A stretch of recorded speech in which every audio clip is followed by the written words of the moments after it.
بسم الله الرحمن الرحیم. خب ما در قسمت دوم داستان ام سلمه هستیم. اگر بیاد داشته باشیم به اونجا رسیدیم که ابو سلمه عبدالله ابن ابوالاسد به قول معروف تصمیم گرفت همسر خودش ام سلمه که هند المخزومی باشه با فرزندشون که سلمه باشه به مدینه هجرت کنن، چون همه رفته بودن. شطوری فراهم کرد، همسرش رو شطور گذاشت و بچه هم در به آغوش همسر. به مجردی که میخواستن از مکه خارج بشن، قبیله همسر که ام سلمه باشه بنی مخزوم صحنه رو متوجه شد که ما اجازه نمیدیم دختر ما رو شما از اینجا ببرید، این مال قبیله ماست، تو حق نداری ببری، این بالاخره وابستگی قبیلگی به ما داره. حمله کردن به شوهرم و از اون ور بالاخره قبیله شوهرم بنی اسد هم اینا گفتن آقا این بچه هم مال ماست، حق ندارید بچه رو برید. بچه رو از من به یک طریقی وحشتناک و بالاخره با ضرب و آزار گرفتن. از اون ورم قبیله منو جدا کردن از شوهرم، از اون ورم شوهرم دیگه در یک شرایط خیلی سخت و ناگوار ناچار شد ما رو رها کنه و به سمت مدینه مهاجرت کنه، حداقل بتونه جان و دین خودش رو به سلامت به در ببره. تا اینجا رسیدیم. میگه بله، ام سلمه خودش تعریف میکنه، میگه من در یک لحظه متوجه شدم من تک و تنها موندم، هم شوهرم از دست دادم و هم فرزند خودم رو، چرا که فرزند من رو قبیله شوهرم که عبدالاسد بود دزدیده بودن و من هم درد و داغون شده بودم، تمام استخوان‌های بدنم درد میکرد و از طریق قوم منو خوب بسارت گرفته بودن و من پیش خودشون نگه داشتن و بین من و همسر منو و فرزند من اینها فاصله انداختن. در هر صورت میگه از اون روز به بعد هر روز صبح می اومدم بیرون، در همون مکان ابته، مکانی که اشراف بر اون جریان داشت، محلی که این اتفاق افتاده بود، می نشستم بیاد این حادثه دلخراشی که برام افتاده بود می افتادم که چه شده. یاد اون لحظات و تصاویر همش در ذهنم تکرار می شد که چگونه بین من و همسرم فاصله و فرزندم فاصله ایجاد کردن و همچنان من گریه می کردم تا آخر شب. صحنه بسیار دردناکیه. میگه من 1 سال آزگار رو همینجوری پشت سر گذروندم تا اینکه یک روز یک فردی از فرزندان عموی من، بنی عمی، میگه بالاخره قبایل عموی من، دلش به حال من سوخت. وقتی که حال من اینجوری دید، وضعیت من دید که این زن 1 سال آزگاری که ناله و گریه از صبح تا شب برای از فراق فرزند خودش، از شوهر خودش، رفت بالاخره پیش فامیل خودش گفت این زن بیچاره رو آزاد کنید. چرا این اینجوری گرفتی در اسارت که اینقدر بد اذیت و آزار ببینه؟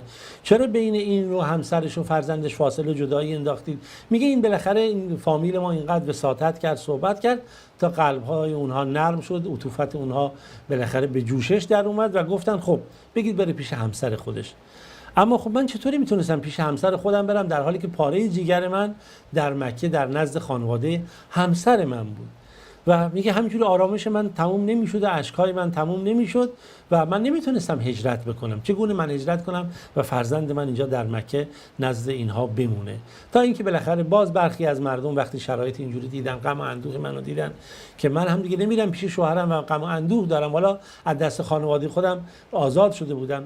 گفتم جوانمردی در بین عرب وجود داشت در عین حال و اینا باز رفتن با قبیله بنی عبدالاسد صحبت کردن و اونها هم بالاخره دلشون به رحم اومد و فرزند من و سلمه رو به من بازگردوندن. میگه من دیگه صبر نکردم، به مجرد اینکه فرزند من برگردوندن تصمیم گرفتم من هم هجرت کنم به سمت مدینه. اما دیگه نمیدونستم چه اتفاقی برای من خواهد افتاد. گفتم خودم رو به همسرم زودتر برسونم که دیگه ما اینقدر از هم دور افتادیم و اینقدر غم و اندوه اینها هم بریم به جمع مسلمانان ملحق بشیم. میگه شطورم رو آماده کردم و بچه‌م رو در آغوش خودم گرفتم و به سمت مدینه حرکت کردم و هیچ کس جز الله رب العالمین، جز خدا با ما همراه نبود. به محض اینکه به منطقه تنعیم رسیدیم، من گفتم تنعیم یادتون باشه در داستان سعید ابن عامر گفتم محلی در خارج از مکه است که الانم اهل مکه وقتی میخوان احرام ببندن به اون منطقه تنعیم میرن.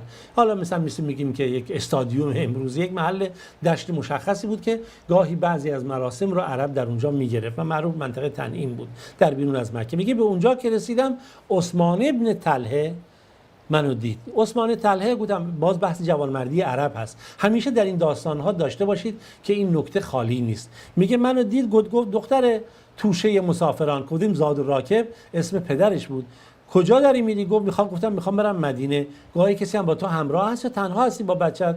گفتم نه قسم به خدا هیچ کس جز من با بچم با من همراه نیست. گفت نه ناراحت نباش، من از جوانمردی به دوری که بذارم تو تنها بری، من با تو همراه خواهم شد تا تو به مدینه برسی. میگه این مهار شتر من رو گرفت و حرکت کرد به سوی مدینه، راه رو هم بلد بود.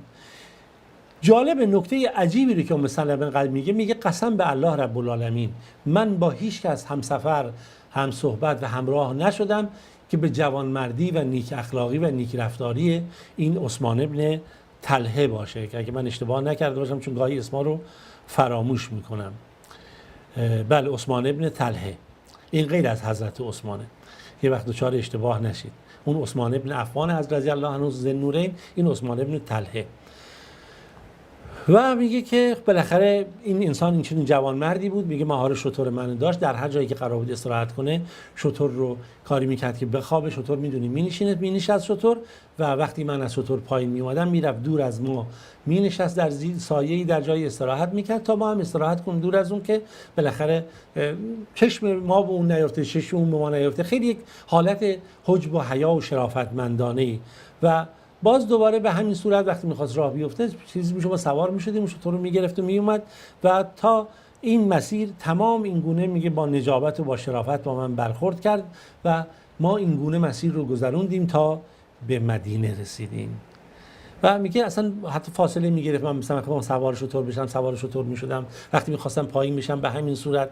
یک رفتاری میگم کاملا جوانمردانه ای که میگفت من تا به حال در چنین کسی از کسی چنین برخوردی رو ندیده بودم. تا اینکه میگه به مدینه رسیدیم.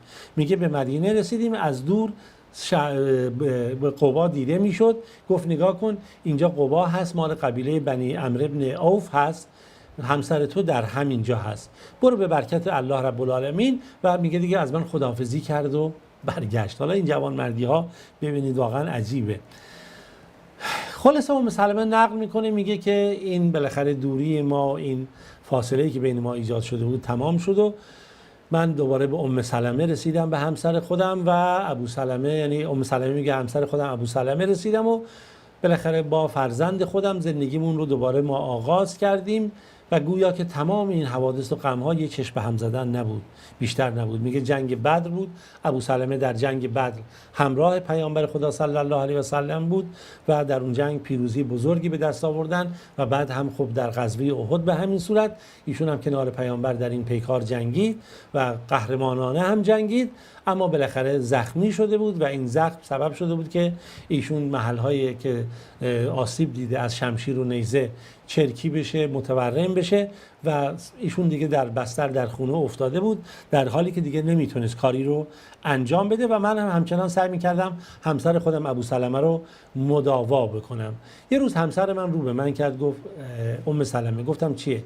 گفت من از رسول خدا صلی الله علیه و سلم یه چیزی رو شنیدم. حالا گویی که دیگه ابو سلمه لحظه های آخر عمرش هست. گفت پیامبر خدا گفته لا تصیب احدا مصیبتون، به هیچ کس نیست مگر اینکه یک مصیبتی برسه، هر مصیبتی برسه که فکر کنه آسیب دیده و استرجاع کنه، یعنی بگه انا لله و انا الیه راجعون در این موقعی که این مصیبت بهش برسه، و بعد بگه اللهم عندک احتسبت مصیبتی هذه، ای خدای من این مصیبت خودم رو به خاطر تو صبر میکنم، تحمل میکنم و قبول میکنم که تو پاداشش رو بدی. من صبر و تحمل من فقط به خاطر پاداش تو، اطاعت از امر توه. بعد دنبالش هم بگی اللهم اخلفنی خیرا منها، خدایا بهتر از این برای من جایگزین کن، بهتر از این مصیبتی که برای من رخ داده.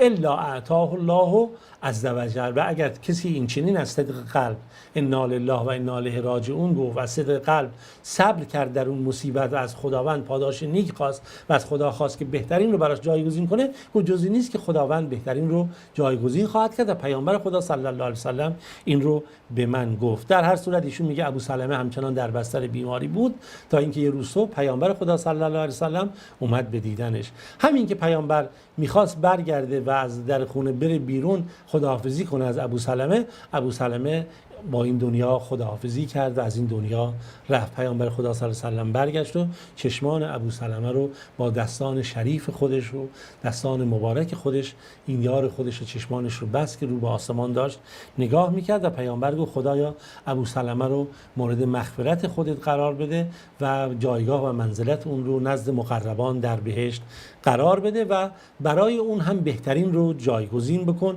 ما رو هم ببخش ای رب العالمین. دعاییه که برای مرده و عزا گفته میشه. قبر اون رو خدایا بزرگ بکن و در قبرش نور فراهم بکن. این بدعت هایی که مثل الحمد قل والله و این قرآن خوندن هایی که امروز رسم شده سر قبرها برای مرده ها میخونن تو مجالس عزا، اینها بدعته، نه از پیامبر خدا صلی الله علیه و سلم نقل شده، نه از صحابه پیامبر، نه از امامان بزرگوار، امام ابو حنیفه، امام شافعی، امام مالک، امام احمد بن حنبل و اینها. این فقط روش تسلیت و عزا اینه که خدا فلانی مورد مغفرت قرار بده، خدا درجهش در بهشت در جایگاه خوبی قرار بده، براش جایگزین خوبی قرار بده و خدا ما رو هم ببخش و فلان قبرش رو گسترده بکن و در قبرش نور قرار بده. این نوع تسلیت هست. ان لله ما اعطا و له ما اخذ و امثال اینا. در هر صورت ام سلمه میگه که من بعد از فوت همسرم ابو سلمه همش این انا لله و انا الیه راجعون میگفتم و میگفتم خدایا این غمی که من رسوندی من به خاطر تو صبر میکنم پاداش بده، اما نمیتونستم بگم خدایا بهتر از ابو سلمه برای من قرار بده، چون با خودم فکر میکردم از ابو سلمه دیگه شوهر بهتری برای من گیر نخواهد اومد و من خب در غم و اندوه دوباره فرو رفتم و مسلمان ها هم به خاطر من در غم و اندوه بودن که چرا که ام سلمه اون غمی که در مکه دید و اندوه دید و حالا دوران هجرت حبشه و سختی های دوران زندگی مکی و الان هم که در این جریان که این زن تک و تنها کسی رو هم نداشت و اسمش رو گذاشتن ایم العرب، یعنی بیوه عرب. و میگه خب کسی رو نداشتم دیگه جز خودم و بچه‌های کوچکی که داشتم دیگه، خداوند چند تا فرزند بدم در دوران مدینه بهشون نصیب کرده بود.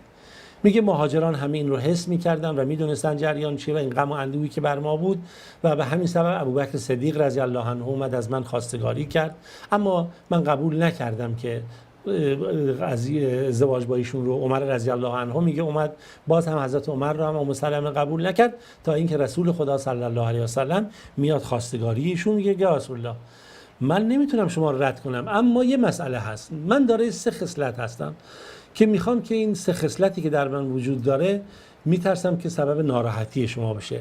یکی اینی که من آدمیم که زود به غیرت میام، زنم دیگه، زنها میدونی زود به غیرت میان و حساس میشن و میترسم کاری انجام بدم که سبب خشم شما بشه و اگه خشم شما بالاخره برانگیخته بشه علیه من عذاب ببینم. و از طرف دیگه خب منم زن مسنیم، زن جوانی نیستم که بخوام برای شما به عنوان یک زن جوان باشم و بالاخره از اون طرف و از طرف دیگه من دارای بالاخره چند تا بچه هستم، بچهای قد و نیم قد و کوچیک و اینها. میگه پیامبر خدا صلی الله علیه و سلم گفت اما اون چیزی که در مورد غیرتت گفتی که حساسیتت ممکنه باشه، این رو بدون که من از خدا میخوام که اون رو ازت دور بکنه. چون میدونی ام سلمه زن با حکمت و با فراستی بود. حالا ما فرصتمون شاید اجازه نده که بتونیم این موارد رو بگیم. حالا مثلا در صلح حدیبیه یکی از فراست‌هاش ایشون همین بود که پیامبر خدا صلی الله علیه و سلم قرارداد بسته شد، گفت برید شتراتون رو قربانی کنید، گوسفندا رو، گاوها رو، یا اون قربانی هاتون رو سرتون رو بتراشید. صحابه که مردد بودن چه کنن فلان، بعد اومد تو خونه گفت صحابه چرا اینجوری؟ ام سلمه گفت یا رسول الله شما هیچ چی نگید، خودتون برید گوسفندتون یا اون قربانیتون قربانی کنید، سرتون هم بتراشید، مشکل حل میشه. رسول الله همین کاری کرد. همه صحابه به تبع از رسول الله صلی الله علیه و سلم قربانیانشون سر بریدن و سرشون یکی گرفتن، این سر اون تراشید، این سر اون تراشید و اصلا مشکل حل شد. موارد فراوان هست چون وقت ما محدوده، ما میخوایم که در حد خیلی محدود در این موارد صحبت کنیم. اما پیامبر میگه خب به من گفت اما تو میگی سن زیادی، خب سن منم بالاست، منم سنم کم نیستش نسبت به اونجا تو میگی، تازه بیشترم تو هم باشه. اما در مورد فرزندات میگه خب فرزندای تو فرزندای منن. نگاه کن این تفکر، فرزندای تو فرزندای منن. ما شنیدیم تو مناطق طرف میخواد ازدواج میکنه میگه نه فرزند تو برید خونه پدر مادر، پدر بزرگ پدر مادر بزرگش، فرزند منم بره خونه پدر بزرگ مادر بزرگم. خب تا تکلیف بچه‌ها چی میشه، زندگی چی میشه؟ این داشته باشید ببینید. بالاخره ایشون با رسول خدا صلی الله علیه و سلم ازدواج کرد. پیامبر خدا صلی الله علیه و سلم در حق ایشون خوب همون دعاها رو کرد و از طرفی هم خوب بهتر از ابو سلمه نصیب ایشون شد و ایشون شد از اون لحظه به بعد ام المؤمنین ام سلمه که خداوند از ایشون راضی باشه و بهشت رو نصیب این مادر مؤمنان بگردانه تا روز دیگه و جلسه دیگه در پناه خدای رب العالمین باشید. خدا یار و نگهدارتون.